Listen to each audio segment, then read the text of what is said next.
Et merci d'être toujours là, les Accenture Cloud Days en partenariat avec BFM Business. Avec cette possibilité pour vous d'interagir. Dans chaque session, vous le savez, il y a un petit chat qui vous permet d'écrire vos questions. Les spécialistes du Cloud Accenture y répondront, donc n'hésitez pas. Ils y répondront en plus en direct. On va maintenant évoquer le cloud de confiance. Sujet évidemment d'actualité, très intéressant. On va prendre le temps pour en parler avec nos invités que je vous présente. Richard Leroy, bonjour. Enchanté. Vous êtes le Managing Director chez Accenture. Alexis de Calan est avec nous aussi. Bonjour Alexis. Bonjour. Directeur associé chez Accenture. Et Vincent Nibel. Bonjour Vincent. Bonjour François. Directeur des systèmes d'information du groupe chez EDF. Information groupe chez EDF, parce que c'est vrai qu'on va s'intéresser, vous savez, on aime bien durant ces Accenture Cloud Days d'avoir des exemples à chaque fois pour qu'on comprenne bien. Et l'exemple EDF dans ce cas est très intéressant pour tout ce qui est du cloud en confiance. Richard, peut-être un mot pour commencer. Alors évidemment, Accenture est un spécialiste du cloud. Quelle est votre actualité en ce moment dans ce domaine ? Alors notre actualité, on voit une accélération assez forte aujourd'hui sur le cloud public. Et on accompagne en fait nos clients en fait de la stratégie dans le déclenchement auprès des décideurs des transformations cloud, mais aussi très pragmatiquement, j'allais dire, dans la transformation, la migration, on va dire, vers le cloud. Et puis quand l'occasion se présente, sur les opérations, on va dire, dans le cloud auprès de nos clients. Et pour ça, on met en œuvre, on va dire, des compétences qui sont à la fois métiers, à la fois technologiques, pour aider en fait nos clients dans cette transformation cloud. On est aussi très très connecté aujourd'hui à l'écosystème, notamment des grands du cloud. On a ce qu'on appelle des business groups dans notre langage, où on organise notre activité auprès de nos différentes industries. On développe aussi des spécialités très fortes. Je pense notamment à Avanade, Gecko et puis Cirruseo dans la galaxie Accenture, qui nous permet d'avoir des expertises très pointues, très spécialisées auprès de nos clients sur les différentes grandes plateformes de cloud public. Et puis très récemment, notre CEO Julie Sweet a annoncé en fait la création de Cloud First, qui est juste en fait finalement le regroupement de toute notre force vive, on va dire, c'est 75 000 à peu près consultants qui font du cloud autour de la planète, avec un investissement de 3 milliards pour créer, on va dire, de la compétence et aider nos clients plus avant dans leur transformation cloud. Voilà en substance notre actualité. D'ailleurs, vous poussez le cloud à tel point que, on met 3 jours pour en parler. Absolument. Avec ces Accenture Cloud Days, pour vous dire à quel point c'est important. Et c'est un sujet passionnant, bien sûr. Et durant ces 3 jours, on a l'occasion d'évoquer tous les aspects du cloud, la souveraineté, bien sûr, la confiance, la sécurité, etc., avec chaque fois des exemples bien précis. Vincent Nibel, directeur des systèmes d'information du groupe et chez EDF, bien sûr. Quelle est l'actualité, on va dire, cloud du groupe EDF actuellement ? Alors l'actualité du cloud du groupe EDF est riche comme dans beaucoup d'entreprises ou d'administrations. On fait d'abord beaucoup usage d'applications dans le cloud, comme Talentsoft, ServiceNow ou Salesforce, encore une fois. On est en pleine migration vers Office 365. Donc, on est en phase de migration progressive vers le cloud. Et d'un autre côté, depuis 3-4 ans, on a développé une plateforme interne, de cloud interne, pour développer des services à valeur ajoutée. Tout d'abord en termes d'infrastructure, ensuite en termes de valorisation de données, pour accélérer la transformation numérique du groupe.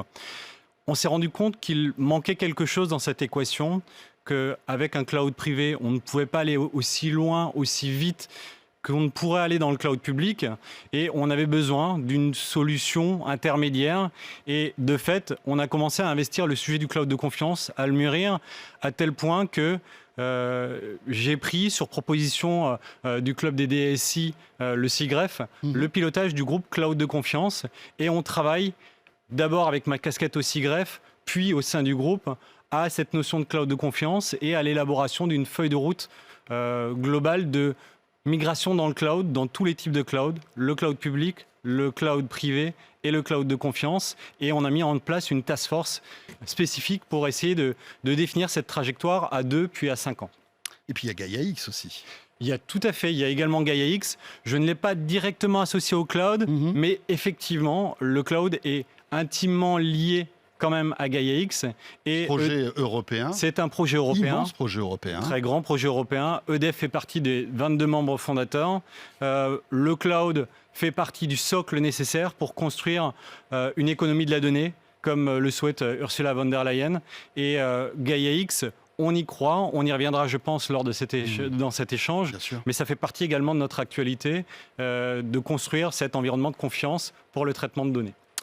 Alexis de Calan, selon vous, est-ce qu'il y a un lien entre la transformation digitale des entreprises et l'utilisation du cloud? J'imagine la réponse, mais je vous pose quand même la question. Je pense qu'aujourd'hui, on peut dire que l'ensemble des entreprises qui sont lancées dans les transformations digitales utilisent le cloud à différents niveaux, sur différentes fonctionnalités, différentes valeurs attendues. Par contre, ce qui est intéressant de regarder, c'est finalement la satisfaction qui en est tirée par rapport à l'atteinte des bénéfices qu'on pouvait pressentir sur le cloud n'est pas complètement au rendez-vous. Et les études qu'on a menées dans le cadre du World Economic Forum et qu'on a renouvelées depuis maintenant près de 3 ans montrent que finalement 2/3 des décideurs ou des entreprises qui sont lancées dans cette transformation digitale sont peu ou pas pleinement satisfaites finalement des bénéfices du cloud pour plein de raisons, que ce soit pour les atteintes en termes d'objectifs financiers, de transformation, d'agilité et d'innovation. Par contre, ce qui est intéressant de regarder, c'est les entreprises qui en sont satisfaites ou en tout cas qui voient le cloud comme un des drivers forts des transformations digitales. C'est la majorité? C'est pas du tout la majorité, c'est un tiers à peu près des entreprises. Et ce tiers, finalement, associe directement les bénéfices du cloud avec l'orientation transformation métier, objectif métier fort attendu par le cloud. Et non pas juste une problématique de transformation d'infrastructure ou d'économie apportée par le cloud. Quand ça ne marche pas, le cloud en entreprise, c'est pourquoi en général? C'est souvent pour les mêmes raisons ou pas, Alexis? Je ne sais pas si on peut caricaturer aujourd'hui, mais on voit des thèmes qui ressortent en effet dans les différentes études qui sont menées par Accenture et par d'autres. Bien sûr. Il y a deux grands thèmes qui ressortent. Le premier, c'est évidemment la sécurité, qui peut être à la fois un frein à l'adoption, mais aussi un frein à l'atteinte des objectifs. Et le deuxième, c'est la complexité que peut apporter le cloud dans les environnements des entreprises. Richard, pourquoi la question du cloud de confiance se pose-t-elle de manière aussi récurrente aujourd'hui? Je crois que Vincent l'illustre très bien en parlant d'aller plus loin en fait avec le cloud public. Ce qu'on voit bien, c'est que les entreprises aujourd'hui, elles ont parfaitement compris qu'il y a des trajectoires très semblables entre le cloud public et l'innovation. Et ça, on le voit de manière assez structurelle, c'est-à-dire au début de l'année 2020, on a vu des trajectoires stratégiques de nos clients vraiment changer, avec des stratégies cloud beaucoup plus profondes. On s'éloigne vraiment de l'expérimentation sur le cloud public pour aller vraiment sur une utilisation du cloud public au sens large. Et ça, c'est assez important. Enfin, si on se remet des chiffres d'analystes en tête, 2024, c'est là où va se faire la rotation et on trouvera plus de données sur le cloud public qu'on en trouvera dans les data centers des entreprises et des institutions publiques. Et ça représentera à ce moment-là un marché d'à peu près 650 milliards. Donc si on le remet en fait en termes de PNB, c'est à peu près le 20e pays sur la planète. C'est quand même une économie qui est assez colossale. Donc ça, c'est vraiment une trajectoire de fond. On a une deuxième trajectoire dont on est un peu malheureusement victime, qui celle-là est un peu plus conjoncturelle, c'est l'effet Covid. Et là, on voit deux choses avec l'effet Covid, c'est que les entreprises qui ont vraiment utilisé massivement le cloud public, elles ont observé une meilleure résilience et aussi une meilleure élasticité, parce que quand on arrête tout son business, on aimerait en fait que tout son patrimoine SI finalement s'arrête, mais quand on réaccélère, on aimerait aussi que j'allais dire que cette élasticité arrive. Oui, et ça, que le répondant soit instantané. Et ça, malheureusement, aujourd'hui, la plupart des entreprises n'y sont pas préparées, soyons honnêtes sur ce sujet. Puis il y a quelque chose d'assez pragmatique finalement, c'est que on a la chance de pouvoir télétravailler. Les étudiants aussi ont la chance de pouvoir se connecter. Ça, c'est des plateformes collaboratives. C'est du cloud assez basique, mais finalement, ça, c'est notre vie au quotidien aujourd'hui, entre guillemets, de télétravailleurs. Et ça, c'est permis finalement par le cloud aussi et par le cloud public. Donc la question que ça pose, et pourquoi le cloud de confiance maintenant, c'est que ces grands fournisseurs de cloud sont souvent américains, ce qui nous pose la question de dépendance par rapport à la technologie américaine. Et puis, ce qui nous pose la question de nos données en tant qu'entreprise, nos données en tant que citoyens qu'on expose en fait sur ces grands cloud service providers américains. Et donc, depuis à peu près le mois d'avril-mai, on a de plus en plus en fait de discussions avec les décideurs sur ce sujet en fait qui est le cloud de confiance. Donc, il y a quand même en fait deux trajectoires qui se superposent. Et juste pour être clair sur la nature des discussions, on n'a pas du tout la prétention de poser un dogme en termes de cloud de confiance, ni de poser une solution technologique. On a une solution technologique cloud de confiance. C'est vraiment une discussion. Oui, une approche personnalisée en plus. Pour réunir les conditions de confiance sur la sécurité, la technologie, le juridique, et bien peser en fait l'équilibre entre l'accès à l'innovation et puis le risque finalement, et la maîtrise du risque du cloud public. Vincent Nibel chez EDF, un mot sur ce cloud de confiance? Je pense que ça a bien été résumé par Richard. Je pense que ces dernières années, le cloud public à gagner en maturité en termes de services, en termes de capacité. Et je pense que les entreprises aujourd'hui ont pleinement pris conscience de ce que ça pouvait apporter. Il y a quelques années, on pouvait se dire l'infrastructure as a service, si on le fait en interne, on arrive à des coûts à peu près identiques à ce qu'on a dans le cloud public. Aujourd'hui, on voit qu'il y a vraiment des services différenciants et on a besoin de ces services-là pour se transformer.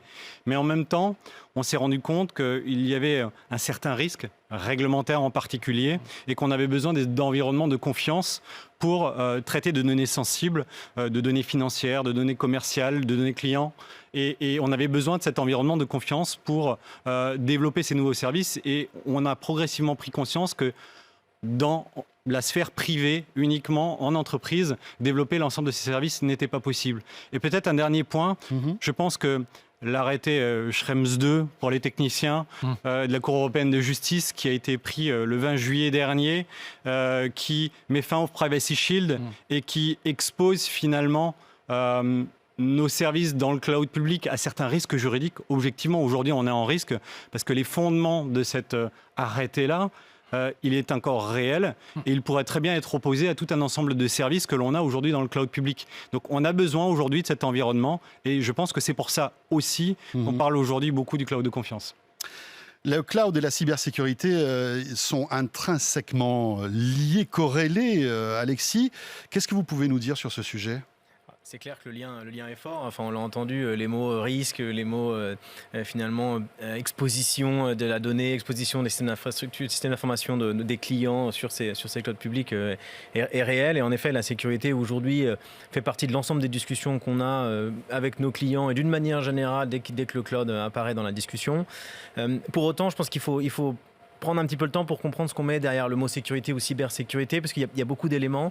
La première chose que je pense est à mettre en avant, c'est finalement de comprendre que la sécurité est quelque chose qui est réparti entre le fournisseur de services et l'utilisateur de ces services. Le fournisseur devant sécuriser évidemment ce qu'il propose, mais par contre l'utilisateur doit aussi sécuriser les usages qu'il en fait.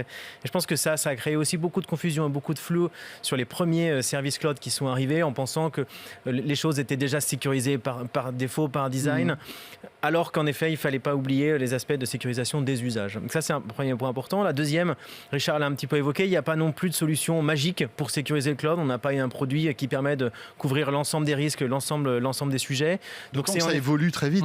À la fois, ça évolue et à la fois, il faut penser que ce sont en effet des briques technologiques, des éléments de configuration. Les problèmes de configuration du cloud restent le premier driver de problèmes rencontrés sur les environnements cloud, mais aussi des processus et puis aller chercher aussi des solutions sur le marché qui sont de plus en plus intéressantes. Et ça, en effet, ça doit vivre tout au long du cycle de vie des projets cloud, depuis les phases de design, d'architecture, de stratégie, jusqu'aux opérations. Et quelles sont, Richard, les réponses qu'apporte le marché face à la problématique justement de cette confiance du cloud ? Alors, les réponses, il faut peut-être qu'on aborde d'abord les risques avant d'apporter les réponses, parce que l'exposition aux risques, je pense que Vincent en parlait, il parlait en fait de sphère privée. Et je pense qu'il y a vraiment une distinction à faire entre le cloud dit souverain et le cloud dit de confiance. C'est-à-dire le cloud souverain, c'est quelque chose qui est une taxonomie qui répond à une logique d'État ou de nation, et ça c'est parfaitement défini. On a des cercles privés, publics, internes, qui délimitent aujourd'hui comment on va dire sont consommés les services cloud pour les collectivités territoriales et puis pour l'État. Alors il y a quand même une connexion avec le milieu de l'entreprise, parce que pour trouver des offres souveraines ou des offres de confiance qui sont rentables d'un point de vue économique, on doit avoir des investissements d'État, mais aussi des investissements économiques de grandes entreprises, notamment françaises. Mais la question finalement que se posent les entreprises aujourd'hui, c'est quel risque je prends à consommer en fait du cloud public. Donc les porteurs de risques, qui sont les porteurs de risques ? C'est déjà les grands clouders américains ou les grands cloud service providers américains principalement. C'est aussi, Vincent parlait de ServiceNow, on parle aussi de Salesforce, mais c'est toutes les solutions software as a service qui en général reposent aujourd'hui sur des clouds américains en termes de hosting en second niveau. Et puis, je dirais de moindre importance, c'est les clouds chinois, Alibaba, Tencent, qui commencent à prendre en fait des parts de marché en Europe, mais qui sont porteurs de risques parce que des porteurs de risques sur la sécurité des données, on l'a dit, ça c'est le premier niveau de risque que l'on peut voir. Le deuxième est sécurité des données, mais sécurité en général. Les incidents qu'on a malheureusement vus à Strasbourg là très récemment montrent que ne serait-ce que la disponibilité des cloud service providers Avec l'incendie est de VH. absolument critique. Donc quand on dit sécurité, on pense souvent à la data et à l'intrusion, mais il faut aussi penser à la disponibilité. On a un deuxième aspect qui était très bien illustré par Vincent en termes de risque, qui est le risque juridique ou d'écart par rapport au réglementaire. Entre la loi de programmation militaire, la RGPD qui n'est pas tout à fait en ligne avec le Cloud Act, c'est le moins qu'on puisse dire, Schrems 2 qui s'oppose au Privacy Shield, plus toutes les réglementations internationales, parce que les entreprises internationales, aujourd'hui, elles travaillent à Singapour, comme elles travaillent en Suisse, comme elles travaillent sur le territoire français. Toutes ces réglementations locales, on doit y trouver une réponse finalement dans le cloud. Donc ça, c'est quand même un deuxième risque. Et le moindre écart par rapport à cette réglementation, ça peut être des pénalités, des conséquences très très fortes aujourd'hui pour les entreprises. On a un troisième risque aussi auquel doivent répondre les entreprises, qui est un risque autour de la souveraineté numérique et de la souveraineté technologique. Quand je consomme de la technologie américaine, est-ce que je suis sûr que je suis pleinement réversible? Est-ce que je suis sûr que je peux aller consommer ce même type de technologie ailleurs? Et ça, parfois, c'est assez simple. Parfois, c'est beaucoup plus compliqué. Ouais. Et puis, on l'a vu dans des cas comme Huawei, par exemple, sur l'export control. Cette notion de souveraineté technologique, c'est aussi pas uniquement une notion de réversibilité, c'est une notion de le service peut s'arrêter ou pas. Dans des cas de tension géopolitique, on peut avoir en fait des services qui ne sont tout simplement plus mis à jour, plus simplement livrés. Oui, parce qu'ils sont bloqués par les gouvernements. Parce qu'ils sont bloqués par les gouvernements. Donc, au-delà de tout ça, on a un risque, on va dire, d'image des entreprises. Les grandes entreprises européennes et françaises, elles sont assez sensibles au risque de réputation et à l'exposer des données, on va dire, sur le cloud public. Donc voilà les grands risques. Et on voit bien que ça ne va pas être du tout la même façon en termes d'appétit au risque de le prendre quand on est un grand acteur de l'énergie que quand on est un expert et un industriel du luxe ou de l'automobile ou de la défense. Donc on a des réponses qui sont, on va dire, variables, adaptées selon les secteurs d'industrie. Un mot aussi sur peut-être les labels et les certifications, Alexis. Vous prenez pour une clarté absolue sur ces labels et certifications? Oui, c'est vrai qu'aujourd'hui, on parle de cloud souverain, de cloud de confiance, Secnum Cloud aussi par l'ANSSI. Et c'est vrai qu'aujourd'hui, il n'y a pas de définition claire sur ce qui est souverain, confiance. Et moi, j'entends encore beaucoup d'amalgames. Est-ce qu'un environnement Secnum Cloud est un environnement de confiance, etc. Donc, on a tendance à avoir des discussions qui mélangent sécurité, souveraineté, législation, réglementation d'une manière générale. Et je pense que c'est un des éléments qui doit aussi sortir de Gaia X, c'est d'être très clair sur finalement de ce qui va être un service qui va pouvoir être consommé par des entreprises qui ont cette nécessité d'avoir la souveraineté dans leurs données, en tout cas dans l'exécution qui est faite de leurs données. Alors on va quand même vous donner la parole, Vincent Nibel, sans trahir de secret. Quelle est la position d'EDF par rapport justement à ces géants du cloud? Parce que vous avez une réglementation très très forte, des contraintes très fortes.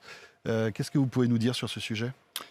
Alors, au sein du groupe EDF, on est à la fois soucieux de la protection des données parce qu'on assure des fonctions à la fois ouvertes à la concurrence et on doit être performant, compétitif, mais également des fonctions essentielles de production, de délivrance d'énergie. L'énergie, c'est très... Enfin, il y a une notion de sécurité qui est importante. C'est complètement réglementé et c'est une activité absolument essentielle pour le bon fonctionnement du pays. Donc, à ce titre-là, comme je l'indiquais, on fait usage, par exemple, de MS365 en termes d'outils collaboratifs. Donc, on fait usage de certains services délivrés par ces GAFAM. Et on travaille également avec Amazon, on travaille avec Google, on travaille avec différents acteurs parce qu'ils apportent des services différenciants dont on a besoin pour notre compétitivité et notre transformation numérique. Mais on fait extrêmement attention aux conditions dans lesquelles nos données sont conservées chez eux, sont chiffrées chez eux, comment elles sont traitées, et en particulier pour les données nominatives. Et pour ces dernières, on a des actions très particulières, et c'est bien pour ça qu'on travaille très fortement sur le cloud de confiance, pour essayer de faire émerger ces solutions-là, car on sait qu'aujourd'hui, l'ensemble de ces services exécutés dans le cloud public, quand bien même on y apporte des solutions de chiffrement, de surchiffrement, il y a des moments où elles sont interceptables, ces données-là, parce qu'elles sont déchiffrées au moment où elles sont traitées, et parce qu'il y a certaines lois extraterritoriales qui donnent le pouvoir et l'accès. On parlait du Cloud Act, mais il y en a un autre acte encore beaucoup plus important et une puissance plus forte, c'est le FISA, qui date, je crois, de 2008 et qui permet effectivement d'accéder à ces données également. Donc, encore une fois, sous une décision de justice sous une décision de justice également, effectivement, mais il peut intervenir et récupérer directement des données nominatives de tiers externes en dehors du territoire américain. Donc, l'ensemble de cette réglementation-là fait que on fait appel et on regarde ce que proposent les GAFAM, mais on le fait en mesurant finement quels sont les risques et en limitant la sphère d'exposition de nos données et des données qui sont partagées avec ces acteurs-là. Alexis, on a évoqué tout cela, on a évoqué aussi Gaia X. Qu'est-ce que vous pouvez dire sur ce sujet ? Je pense que Gaia X, en effet, cristallise beaucoup d'attentes, en tout cas, d'un certain nombre d'acteurs français et évidemment européens. Donc, une initiative qui a été lancée. Il a été démarré il y a un an. Il y a un petit peu plus d'un an, exactement, et qui se focalise aujourd'hui sur les grands principes de ce que serait ce cloud de confiance, ce cloud souverain, et se décline aujourd'hui localement, notamment en France avec le Hub France qui est porté par le SIGREF. Et en tout cas, ce qu'on peut en attendre, je dirais qu'il y a 3 grands scénarios qui peuvent se dessiner ou qui peuvent atterrir. Le premier, ce serait finalement que cette dynamique cristallise l'ensemble des initiatives, que ce soit des industriels et aussi des futurs clients, pour permettre la création d'un champion européen qui aurait vocation à être le concurrent des Amazon, Microsoft et Google, et puis des futurs Chinois qui arrivent sur le marché. Ça, c'est le premier scénario. Le deuxième scénario, c'est finalement d'aller chercher quand même la puissance de ces grands fournisseurs de cloud, mais d'amener les briques de sécurité et de confiance en termes de régulation et de lois permettant de contrer ce dont Vincent parlait tout à l'heure. Et puis le troisième scénario, qui est un scénario peut-être un peu plus pessimiste, c'est qu'on n'arrive pas à fédérer l'ensemble de ces acteurs et finalement qu'on se retrouve dans une situation un peu de statu quo en ayant en plus peut-être accéléré la défiance qu'on peut avoir justement sur les clouders américains, ce qui pourrait être une solution, une finalité qui pourrait serait un peu terrible en termes d'innovation. Il pourrait se venger ? Je ne sais pas si c'est le risque principal, je dirais plutôt Parce que c'est des clients, vous êtes des clients, donc tout à fait. C'est pas dans leur intérêt. Non, je pense que la vengeance n'est pas forcément le point à retenir, mais plus finalement l'analyse compétitive qu'il pourrait y avoir entre des acteurs européens et des acteurs américains qui n'auraient pas accès à la même capacité d'innovation des deux côtés. Et finalement, l'avantage compétitif irait plutôt vers les Américains qui pourraient aller beaucoup plus loin dans la consommation des services cloud. Alors Vincent Nibel, justement dans votre rôle pour le SIGREF et de Gaia X, quelles sont à votre avis les tendances à retenir ? Alors, je vais essayer de traduire le groupe qu'on a animé au sein du SIGREF, le groupe autour du cloud de confiance, qui a animé une vingtaine de grandes entreprises, ont répondu alors aux attentes. Qu'est-ce qu'ils attendent du cloud de confiance ? On retrouve globalement les risques qui ont été présentés par Richard et les valeurs qui sont attendues du cloud de confiance sont relativement claires. C'est la transparence, où sont localisées nos données, transparence sur les actions qui sont réalisées sur ces données-là, toutes les traces de ce qui est réalisé. Ensuite, des sujets de réversibilité et de portabilité, c'est extrêmement important. Les sujets de sécurité, chiffrer les données, les avoir complètement sécurisées. Et enfin, les sujets du cadre réglementaire, savoir quel est le cadre réglementaire qui s'applique. Donc ça, c'est les conclusions et la façon dont le cloud de confiance a été défini par ce groupe de travail autour du cloud de confiance. Ensuite, il a défini quelles sont les conditions dans lesquelles le cloud de confiance pourrait émerger. Et on a identifié 2 conditions nécessaires et une conviction complémentaire. Les 2 conditions, la première, l'État doit jouer pleinement son rôle. On a besoin, dans ce marché du cloud de confiance, qu'il y ait un chiffre d'affaires suffisant, un nombre d'utilisateurs suffisant, et l'État pèse lourd dans cet environnement, l'État au niveau français, mais c'est vrai globalement au niveau européen. Et pour développer une activité cloud, ce sont des centaines de millions d'euros qu'il faut investir en tickets d'entrée. C'est ça l'ordre de grandeur. Donc pour avoir cet investissement-là, il faut que l'État joue pleinement son rôle. Deuxième point, il faut définir des labels, des standards. Donc vous parlez de Gaia X, il y a eu le 29 mars une annonce de Gaia X sur les 212 premiers membres. En même temps, dans cette annonce a été édictée clairement la règle que l'ensemble des acteurs, y compris les GAFAM d'ailleurs, et même un Chinois ont été acceptés comme membres.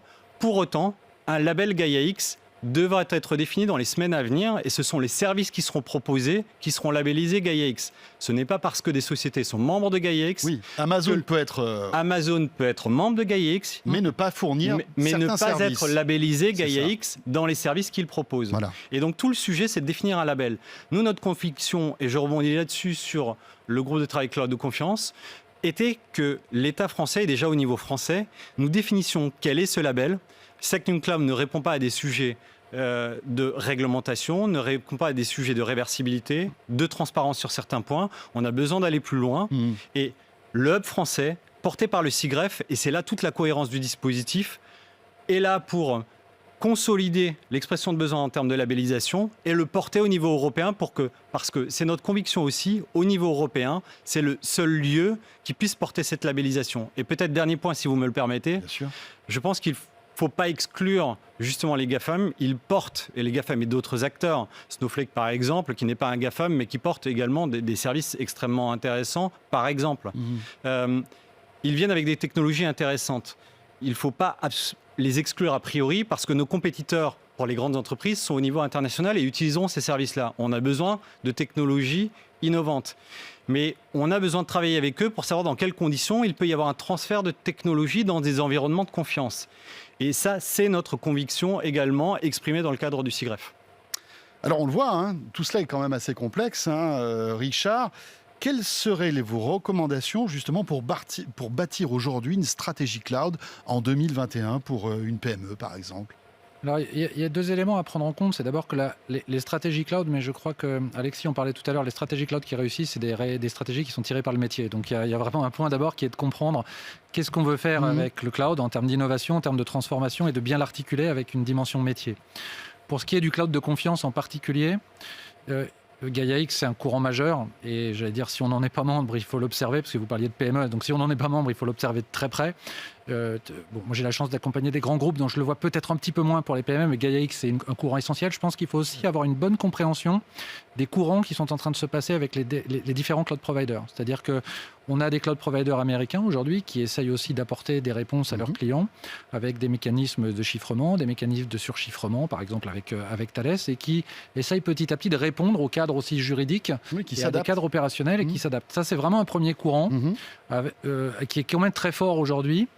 On a aussi des opérateurs locaux qui, eux, viennent plutôt du monde en fait, de l'hébergement, historiquement, et qui fournissent aujourd'hui des solutions qui sont sécurisées, voire extrêmement sécurisées, comme Secnum Cloud par exemple, mais qui ne répondent pas forcément effectivement à des exigences réglementaires, par exemple pour des OIV ou pour des grandes banques, et qui remontent la chaîne de valeur sur la capacité à transformer dans le cloud. Ça, c'est un deuxième courant assez fort. On l'a vu récemment, par exemple, parce que on peut le dire, mais entre OVH et Anto, je pense que c'est pas un secret. On essaie de monter sur la chaîne de valeur des services qui sont extrêmement avancés. Puis après, il y a un troisième courant qui est de rester en fait dans des clouds qui sont privés, mais finalement de licencier ou d'acheter de la technologie en propre qui ressemble à la technologie du cloud public. Et ça, on peut le faire avec une partie des cloud providers américains. Donc, je pense que c'est important de prendre en compte ces différents courants.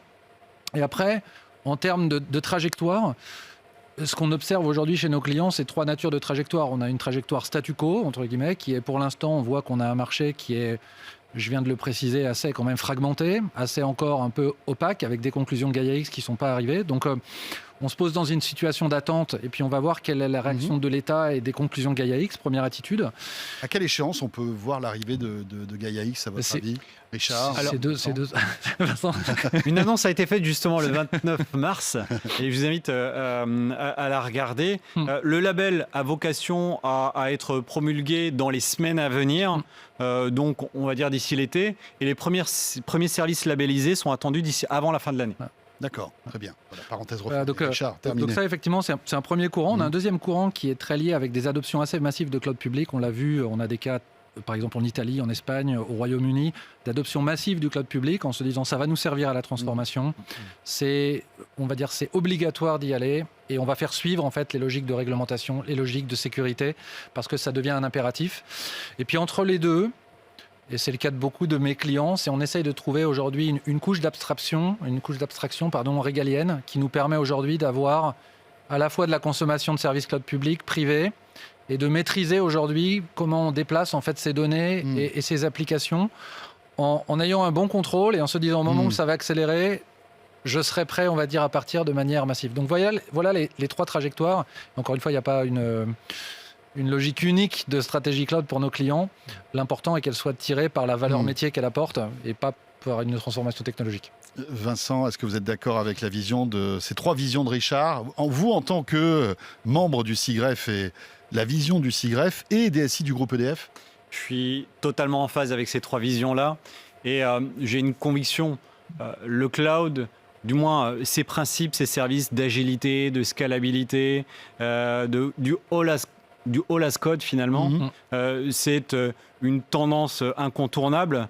Bien sûr drivé par le métier, il faut qu'on ait avant tout à l'esprit la volonté de développer du time to market, d'être toujours à des services innovants et le plus rapidement possible disponibles pour nos utilisateurs et nos usagers.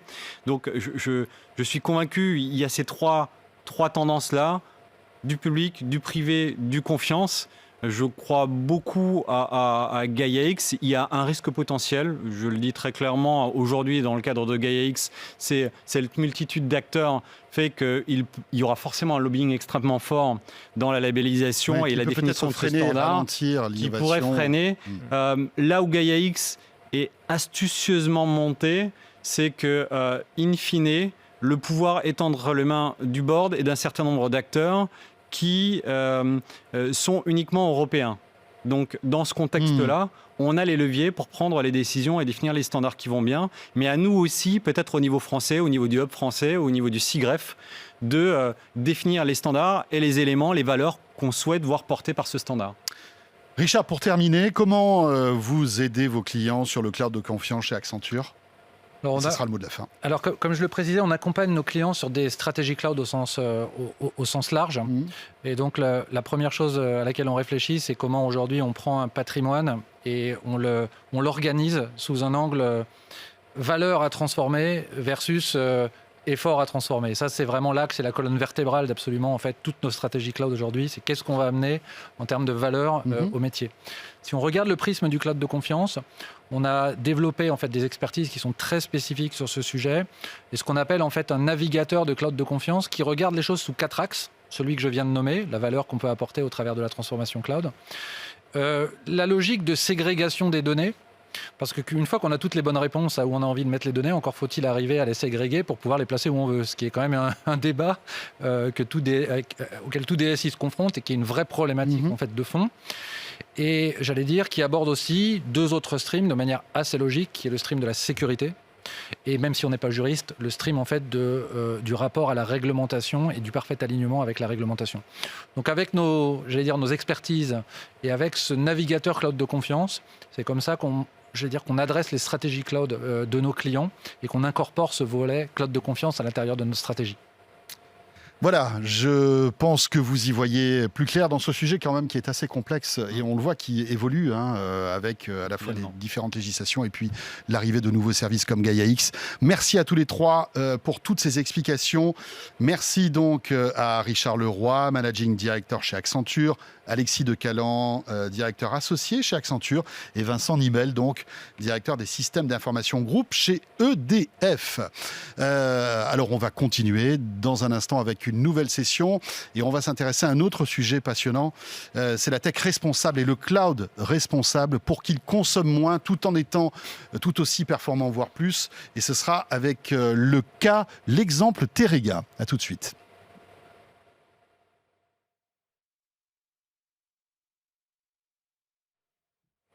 On a fait un petit peu plus que prévu, je me suis trompé.